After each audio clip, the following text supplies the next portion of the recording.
Essas ideologias decorrem do comunismo ideológico, que é uma ideologia satânica. O comunismo é uma ideologia satânica. De acordo com o IBGE, há menos de 2% da população brasileira que se declara homossexual ou bissexual, menos de 2%. Então, como é que o movimento, que representaria menos de 2% da população, consegue projetar sua bandeira no Palácio Planalto, no Congresso Nacional, no Supremo Tribunal Federal? Você acredita que Deus criou o diabo? Deus, ele cria o anjo que, pelo exercício do livre-arbítrio, se tornou o inimigo de nossas almas. O cara falou que se a gente entra no McDonald's e frita uma batata, o lucro da batata é nosso. É tão simples. Sai do McDonald's, vai no Carrefour, compra a batata, compra o aparelho, frita a sua batata e fica com o lucro todo pra você. Aí você vai falar, ninguém quer minha batata. Então você volta pro McDonald's e aprende sobre branding. Ou então vai pra faculdade. Ou então vai aprender em outro lugar como é que faz imagem, como é que faz storytelling. Você não merece o lucro do McDonald's, você merece o seu lucro. Saia do McDonald's e vai fritar sua batata, vagabundo.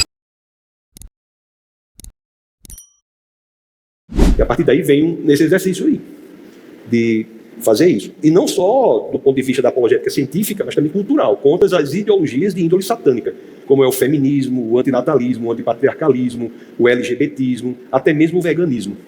Então, fala um pouco do veganismo, que a pessoa é inocente, ela assiste um documentário na Netflix, patrocinado pelo Leonardo DiCaprio, e aí ela vai, se engana, quer jogar comida fora, e depois que ela pega o ChatGPT e pesquisa quem patrocinou, ela pega a comida no lixo e come de volta e volta tudo normal.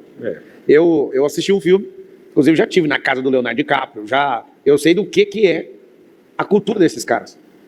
Esses caras querem destruir tudo que é belo, perfeito, o professor já disse, né, estético, bom da criação, o bem e a representação da glória de Deus. As capelas eram maravilhosas, agora as capelas são abstratas. Eu, por exemplo, adoro obra de arte. Se for abstrato, eu meto o facão na tela. Porque, para mim, o abstrato é uma forma de quebrar o belo. Parece até um ignorante em artes, mas eu não valido, não compro, não dou para ninguém, não faz sentido nenhum para mim. Essa parada, o que você percebe, assim, a pessoa quando começa a falar do veganismo, ela está na inocência, né? Mas o que está por trás, para todo mundo entender? O veganismo é a porta de entrada da chamada ecologia profunda. E a ecologia profunda é a antessala do paganismo. As pessoas que enveredam pelo veganismo passam a enaltecer a criação no lugar do Criador. Por isso que fica um bocado de vegano no pôr do sol, batendo palma para o sol, no pôr do sol. Fica enaltecendo a criação no lugar do Criador. E é interessante que são ramos do mesmo tronco, porque todos aqueles que enveredam pelo veganismo certamente se tornarão feministas, antinatalistas, LGBTistas e tudo mais. Essas ideologias decorrem do comunismo ideológico, que é uma ideologia satânica. O comunismo é uma ideologia satânica, porque subverte tudo. Separa as pessoas em categorias para exercer domínio sobre elas. A mulher, por exemplo, não gosta do feminismo. Quem gosta do feminismo é a feminista. O negro não gosta do negrismo. Quem gosta do negrismo é o negrista.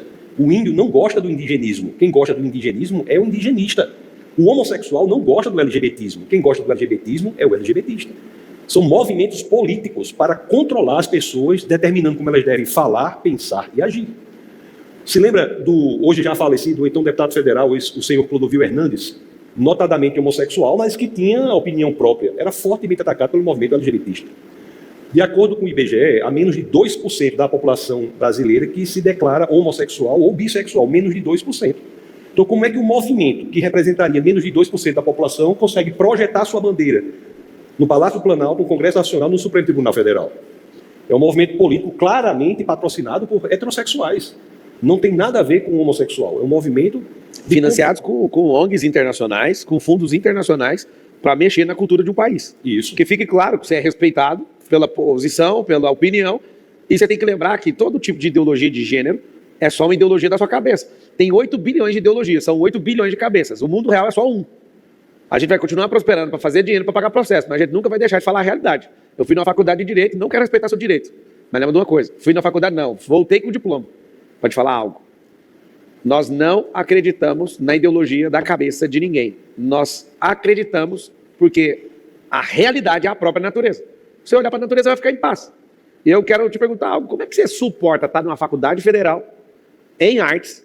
Como é que ainda você está suportando estar lá dentro? Com a cabeça que você tem tão fresca, tão ampla a sua visão, você está fazendo o que lá, homem? O que eu digo lá é que, graças a mim, que se pode dizer que há alguma diversidade. Não é isso que quer? A diversidade não é o que a universidade busca, mas o comunismo quer diversidade só se for da mesma coisa. Diversidade da mesma coisa não é diversidade. Então este é o argumento. Estou ali para defender de maneira respeitosa, cordial, colocando os argumentos, esperando que as pessoas coloquem os seus argumentos também, um ponto de vista que, penso eu, é muito mais bem estruturado na correlação com a realidade do que essas ideologias que se propõem que não tem nenhuma relação com a realidade. A ideologia de gênero, por exemplo, cuja representação linguística é a linguagem neutra, é algo que é descolado da realidade. A proposição de que um homem pode ser uma mulher é uma proposição impossível de se realizar. E é engraçado que esse mesmo povo, se eu falar que eu tenho 4 metros de altura, eles não admitem. Pois é. E aí eu falo, não, mas eu tenho. Não, mas dá para notar que você não tem. Aí eu sempre falo, então você é alturofóbico. Porque se eu estou declarando que eu tenho a ideologia de altura e eu quero ter a mesma altura de um anjo, você vai ter que aceitar. Aí a pessoa fala, não, mas eu estou vendo, você não é. Aí o que eu estou vendo é mentira, o que você vê é verdade. Você vê que não tem pluralidade de ideia, não tem diversidade de ideia. O que tem é um sistema querendo passar um trator de esteira na cabeça de todo mundo. Só que lembra que tem gente que pensa. Tem gente que faz pergunta. Tem gente que usa da elegância para tentar mostrar para você que você está viajando na sua ideologia. Realidade é diferente de ideologia. Me permite, sempre, que aqui é uma entrevista, mas eu fico um pouco emocionado com o assunto. Escrevi um livro, A Destruição do Marxismo Cultural, há mais de 10 anos. A instituição? A Destruição. E ele é ambíguo o título. Escrevi com um juiz, com um advogado e com um médico. Nós escrevemos em 4. E quando eu fui até o que escolhi o nome do livro, o sentido é ambíguo. A destruição é o que eles provocam e a forma que a gente pode destruir esse negócio. Não adianta combater o comunismo.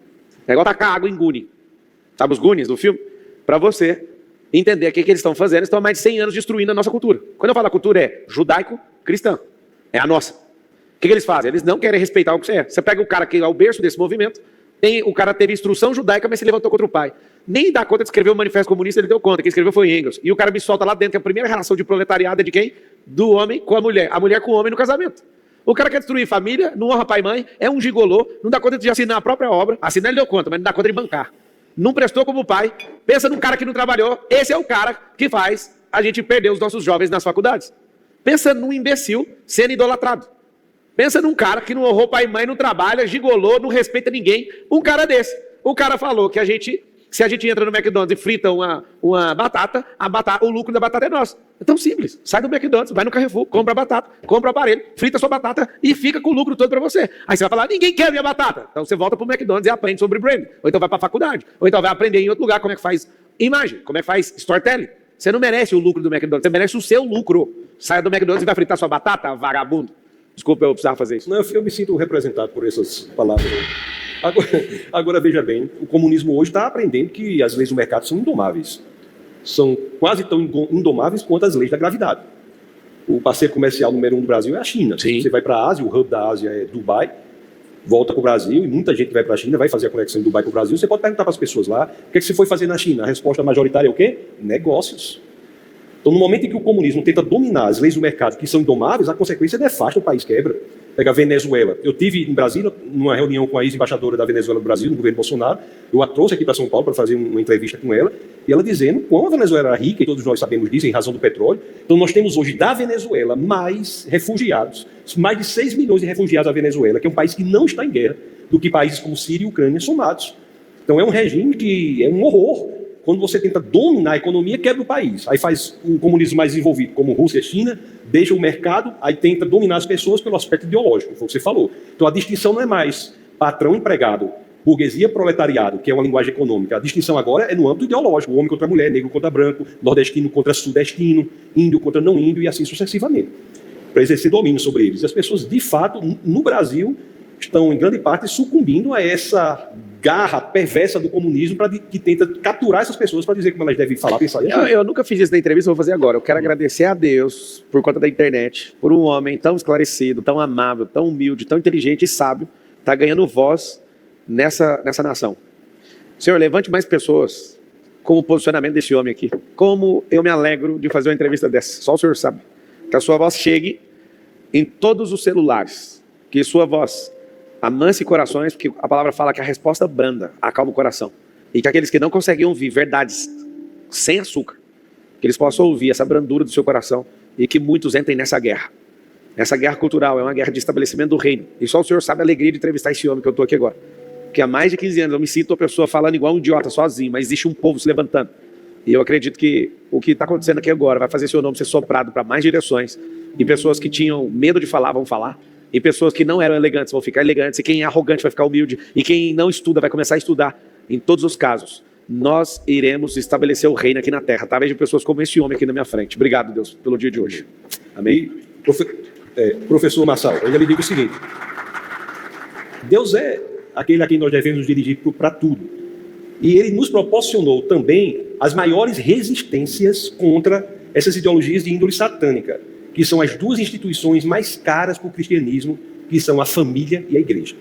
Então, muitas pessoas botam a esperança na política, que é importantíssima, me permite até o superlativo. É mais do que importante, é importantíssima. Mas o núcleo de resistência é a família cristã estruturada e a igreja cristã bíblica, entendendo que ela não é apenas um hospital, ela é um exército. Dentro do exército pode ter hospital, que é o hospital de campanha, para que as pessoas feridas possam ser curadas e voltarem para o fronte. Nós temos que nos posicionar em defesa da nossa família. E famílias, muitas vezes hoje, que estão sofrendo, mesmo nas melhores pessoas, o vírus do antinatalismo. Pessoas boas, professor Marçal, que não querem ter filhos. Nas igrejas, quando uma família grande é um núcleo de resistência. Quem tem 4 irmãos, 5 irmãos, 6 irmãos, sabe como é que a família funciona? Um irmão pode até querer matar o outro. Mas se vier um de fora, quem morre é o de fora. É um núcleo de resistência, onde os laços de cumplicidade, os laços de amizade, de amor, são inigualáveis. Nenhuma outra relação na face da terra vai igualar os laços de cumplicidade que se dá numa família cristã. Os homens que lideram, o homem sendo homem é outro problema, professor Marçal. Os homens hoje não querem ser homens, não lideram. Nós precisamos de masculinidade. Excesso de masculinidade é o que nós precisamos. Aí vem a manipulação da linguagem e dizer que excesso de masculinidade traz a masculinidade tóxica. Não existe masculinidade tóxica.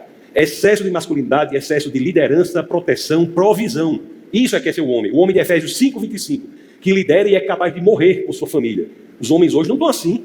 Os jovens, eu até me encontrei com um jovem aqui, o jovem antes aqui na antessala, fiquei assim muito impressionado com um rapaz, saiu lá de uma região bem distante do Brasil, trabalhando aqui, se dedicando. Disse, rapaz, esse é um exemplo de jovem. Fiquei muito emocionado, porque a gente vê por aí, o que é que tem uns jovens por aí? Os homens, muitos deles frágeis, parecem umas casquinhas de ovo, qualquer coisa é muita coisa. Você diz uma coisa, uma situação muito grave, emocional, a vida é dura. E as pessoas têm de aprender que a vida é dura, têm de se preparar para isso.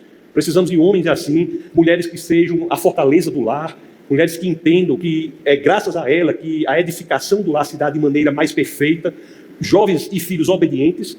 Eu estava até com minha esposa uma vez, rapaz, falando com um conhecido que tinha um menino pequeno. O menino parecia Osama Bin Laden Mirim, sabe? O menino, sabe? Osama Bin Laden Mirim. Aí a médica diz para ela, legitimando o comportamento desobediente, dizendo que é a primeira adolescência, como se houvesse fase de desenvolvimento em que a rebeldia fosse esperada. Enquanto todo mundo sabe que rebeldia é do Satanás. Então a família estruturada, a igreja estruturada, são os maiores núcleos de resistência contra essas ideologias.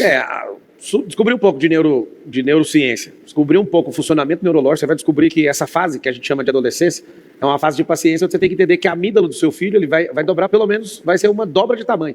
A amígdala do cérebro ela é uma válvula de pressão. Não é que seu filho é rebelde, seu filho ele precisa de ser mais assistido. E é mais fácil todo mundo falar que ele é um rebelde, que ele quer se levantar contra você, sendo que neurologicamente ele está querendo tomar decisão e assumir o governo. E você, como não tem governo, você vai para cima atacando ele de forma errada e não personalizando o treinamento. E ao invés de criar, o que você faz com ele ao invés de treiná-lo personalizadamente, o que você faz é criá-lo como um bicho. Trata 4 filhos do mesmo jeito, por isso salva um numa casa e 3 fica a ver navios. Presta atenção numa coisa, você que está assistindo. Não existe esse negócio chamado adolescência. Quando você vai para o Oriente, o cara sai da infância e vira homem. O cara sai da infância e vira homem. Aqui agora, ô professor, deram uma alongada na adolescência. Agora é 24 anos. Nossa. O que você tem a comentar do negócio desse? Nossa, hoje você pega um jovem, às vezes, de 30 anos, que o objetivo dele, sabe qual é? Comprar um apartamento bem pequenininho, que nem parede tem, não tem esse negócio agora, e quer criar um gato castrado dentro do apartamento. É o objetivo de vida das pessoas. Não tem objetivo. Não tem projeção. Não quer encontrar uma moça que vale a pena, casar, ter uma família, prosperar em todos os aspectos, espiritualmente, financeiramente, prosperar enquanto família. Tem que mudar. Essa ideia de que uma pessoa com 28 anos, 30 anos, não é adulto, é uma projeção etária de um novo projeto de liberdade, que é a liberdade sem responsabilidade. O que se propõe hoje é isso. Você tem liberdade, mas fique tranquilo. Esse novo tipo de liberdade que nós criamos para você é uma liberdade muito melhor. Ela não traz a responsabilidade decorrente do exercício do fato da liberdade. Porque Deus nos dá o fato da liberdade. Agora, o exercício é o ato da liberdade, que nos traz o quê? Responsabilidades decorrentes desse ato. Engravidou, não tem problema. Mata o bebê intrauterino. Não é assim? Então, o que tem que voltar é um senso de responsabilidade, ser homem mesmo. E mulher também, homem e mulher, no aspecto profundo da palavra. Não, se for medir, essa depois que eu descobri, eu também passei muito mal. Eu falei, cara, não faz sentido o que eu estou vendo com os meus olhos. Ao decorrer das últimas décadas, a medida, a impressão em PSI, do aperto de mão do homem, vem diminuindo a pressão ao longo dos anos. Como assim, mano? Você está diminuindo a pressão do aperto de mão. Você deixou de ser homem porque alguém te obrigou a deixar de ser homem.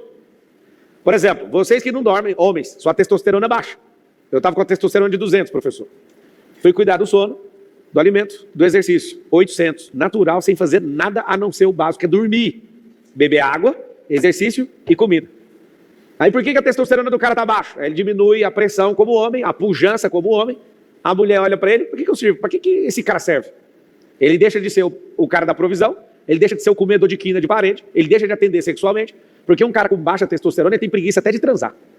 Um cara com baixa testosterona ele prefere assistir um vídeo de 3 minutos de pornografia, se resolve com masturbação, vira um cara preguiçoso, não resolve o problema dentro de casa, e a mulher fala, na última coisa que dava para você resolver, você não presta mais. Como é que faz para desmontar uma família? Bingo? Você acredita que Deus criou o diabo? Deus, ele cria o anjo que, pelo exercício do livre-arbítrio, se tornou o inimigo de nossas almas. Deus cria a possibilidade do mal. Ele não faz o mal. Por que Deus cria a possibilidade do mal? Porque no mundo em que o mal é possível, é que nós temos a maturidade moral. Que maturidade moral haveria em se fazer o bem se não houvesse a possibilidade de se fazer o mal? Em se fazer o justo se não houvesse a possibilidade de se fazer o injusto? Só diante da possibilidade do erro, escolhendo o acerto, é que nós podemos dizer que o mundo é moral de forma madura. Você pode até forçar uma pessoa a se comportar como se amasse você, mas é impossível você forçar uma pessoa a amá-lo verdadeiramente. Uma pessoa só consegue amá-lo verdadeiramente se ela tiver a opção, a possibilidade de não amar. Então, a possibilidade do mal, a possibilidade de um anjo, por exemplo, escolher, por orgulho, afastar-se de Deus e se tornar inimigo de nossas almas, a possibilidade do primeiro casal desobedecer a Deus e comer do fruto do conhecimento do bem e do mal é um pressuposto lógico da maturidade moral. Do contrário, nós viveríamos numa ética robótica, que é muito inferior à ética que nós vivemos. E é interessante, professor Marçal, que quando a humanidade escolhe comer do fruto do conhecimento do bem e do mal, isso é o que está na base do que ocorre até hoje. Porque conhecimento do bem e do mal, o que ela está dizendo ali? Qual é a proposta da serpente? A proposta da serpente é a seguinte: não basta que você tenha sido feito, casal, à imagem e semelhança de Deus, como é dito lá em Gênesis 27. Você pode ser como Deus, conhecedor do bem e do mal. O que é ser conhecedor do bem e do mal? Qual é a proposta? A fonte da moralidade, o que é certo, justo e verdadeiro, não é mais Deus, pode ser você. E tudo mais que nós conversamos hoje decorre disso, da ideia de que o que é certo, o que é justo, o que é verdadeiro, depende de mim, como se as minhas vontades, os meus quereres e os meus desejos fossem servíveis para serem fontes da moralidade. E o que é que se diz hoje? Você quer? Como é que pode ser errado algo que você deseja tanto? Quando alguém diz para você como é que pode ser errado algo que você deseja tanto, a pessoa está dizendo o seguinte: a fonte do que é certo, justo e verdadeiro não é exterior a você, é você. É como se você fosse servível para dizer o que é moralmente certo, quando na realidade a fonte do que é certo é o próprio Deus. Lá em Isaías 45:7, acho que é esse versículo. Isso mesmo, 45:7. Então, Deus fala que cria o mal. Isso. Qual o objetivo de Deus criar o mal? Deus cria a possibilidade da existência do mal. Isso ele criou. Tudo que existe, Deus permite, mas nem tudo que Deus permite, Deus quer.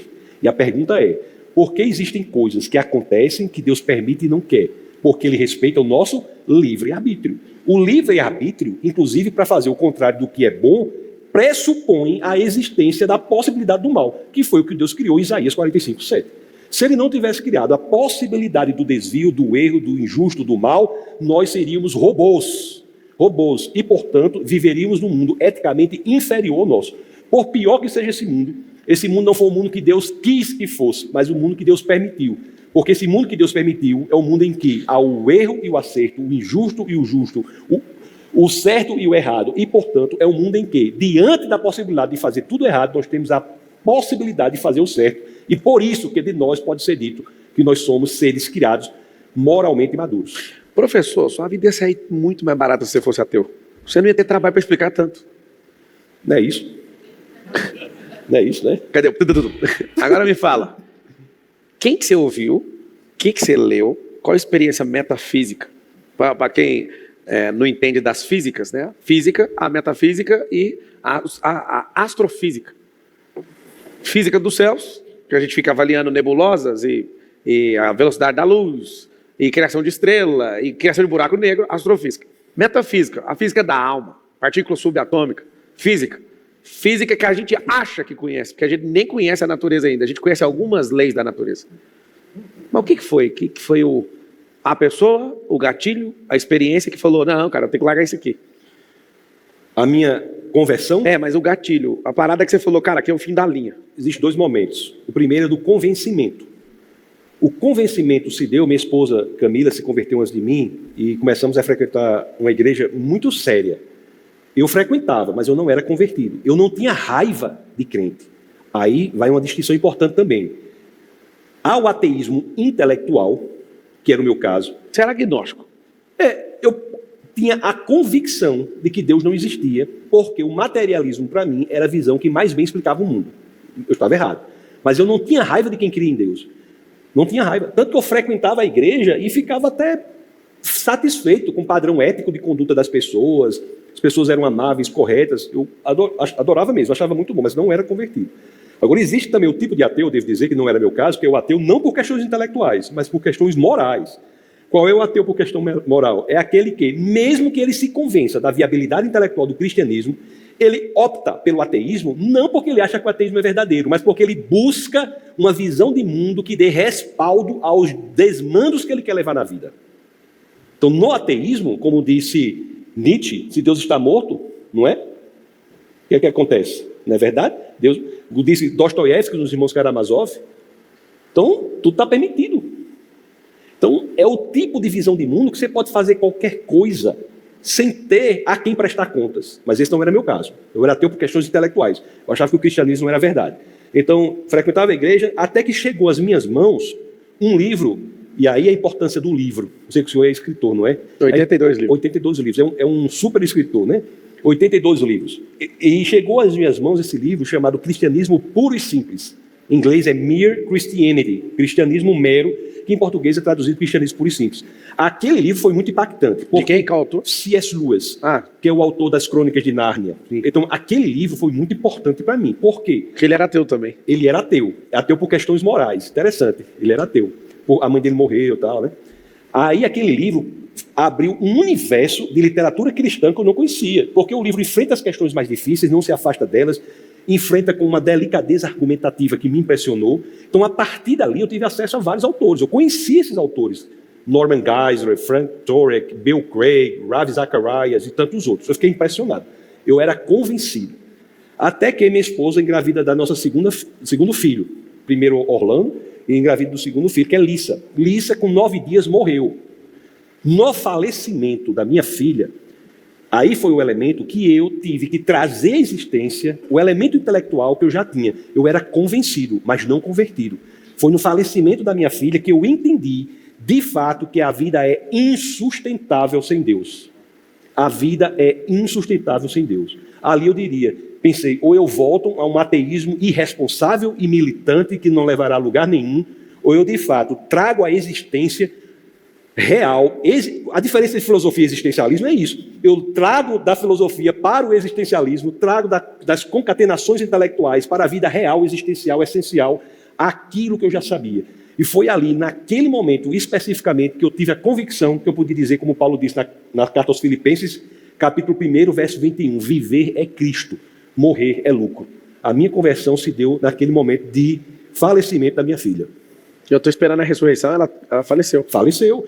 Mas veja bem, faleceu e eu entendi o quê? Não, eu estou aqui pensando, cara, ela ressuscitou, cadê? Chega logo o testemunho. Faleceu. Cara. Não, eu me converti no falecimento. Eu entendi que a vida é mais do que isso. Da perspectiva da eternidade, o que são 80 anos ou 9 dias? O que é um ano a mais para quem vai viver eternamente? Animal. Professor Marçal, se o senhor for ler o livro de Jó, como já deve ter lido, mas for ler, prestar atenção nesse detalhe, você lê no começo do livro de Jó, no capítulo 1, ali no verso 2, 3, 4, vai dizer o que ele tinha. Vai dizer, tinha 7 filhos e 3 filhas, aí vai dizer, tinha tantos animais, tal, tal, tal. Lá em Jó 42, que é o último capítulo de Jó, no verso 10, assim, aí todos esses que eles tinham morrem. Os filhos, os animais, todas as posses. Só a mulher que não. Só a mulher que não.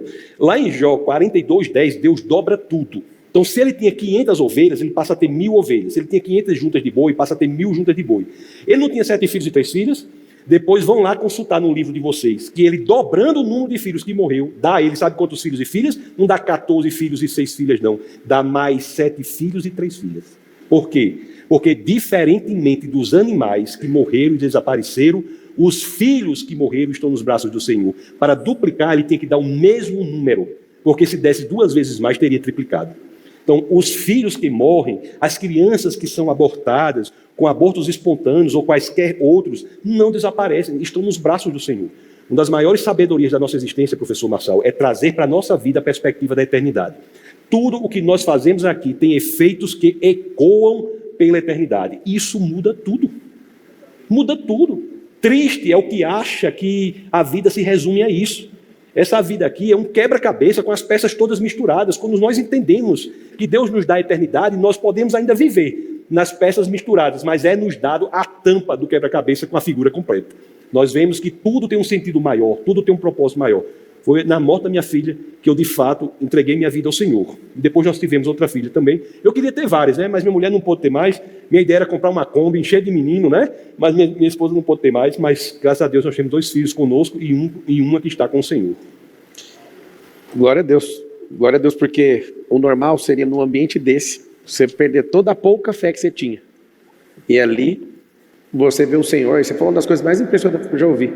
Qual é a diferença de 90 anos para 9 dias na perspectiva da eternidade? Eu achei isso absurdo. Absurdo.